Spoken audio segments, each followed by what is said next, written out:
have a lazy eye. Actually, I call it my easy bake eye. I got a bad case of easy bake eye. Don't feel bad.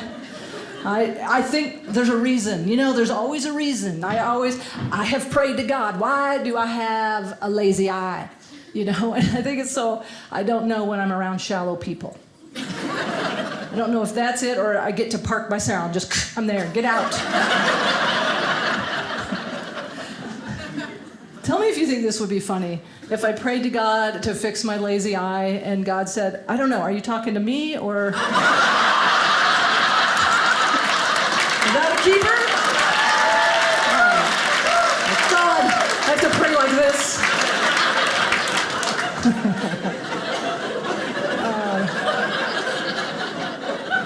If you have a lazy eye, you know it is. People actually will move over when I'm talking to them.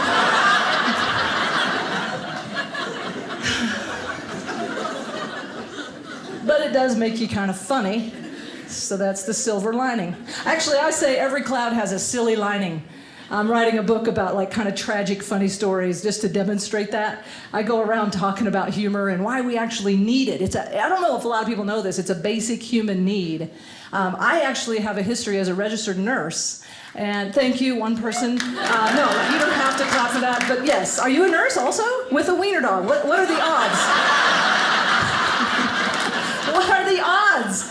We are maybe, you know, did we get disconnected at birth or something? I mean, do you have a lazy eye? Yeah, I can tell. You're looking right at me. I'm actually talking to you and that guy in the hat. He's like, I'm not a nurse. Why is she saying this? My eye goes out and up slightly. Kind of like it makes the move like a chess, piece. Like the knight goes up over one. Anyway, over two, whatever. Up one, over two, up two, over one, doesn't matter. But that's basically, okay, so you are a nurse too. I thank you for doing the job that I could not do. I actually got out of nursing for the same reason a lot of people get into it, to save lives. I'm not a great nurse.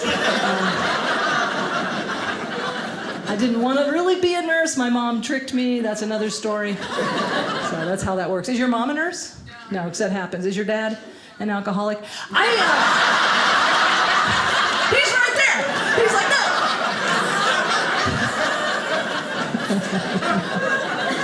That's not how that works.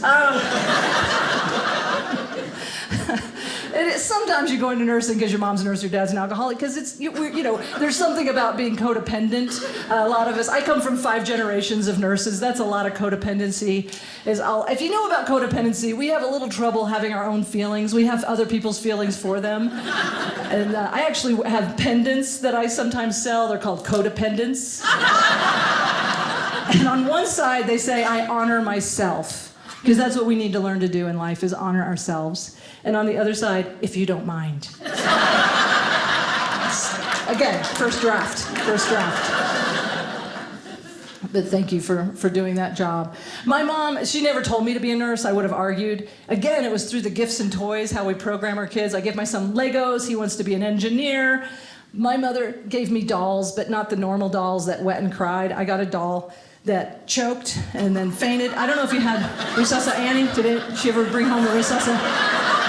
Anybody else get that doll that you drag out from under the Christmas tree and try and revive before she drifts towards the little dolly white light?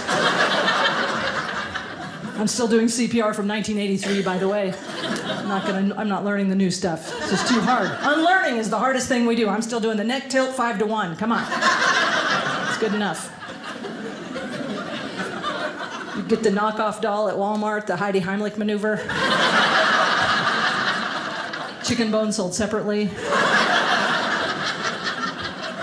Pull her little string. Hi, my name's Heidi. Gee, this chicken is delicious.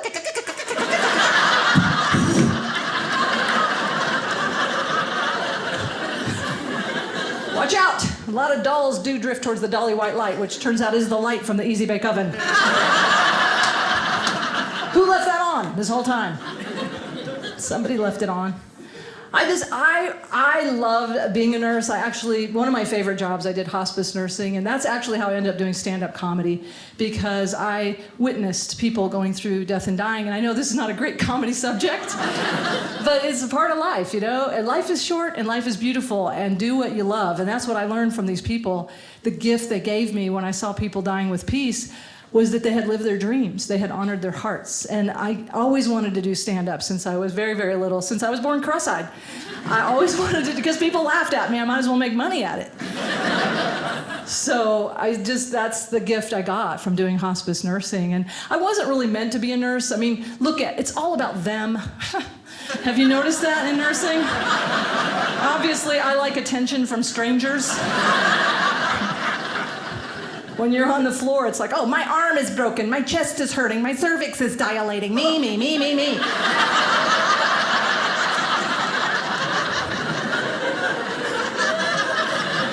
And that's just the doctors.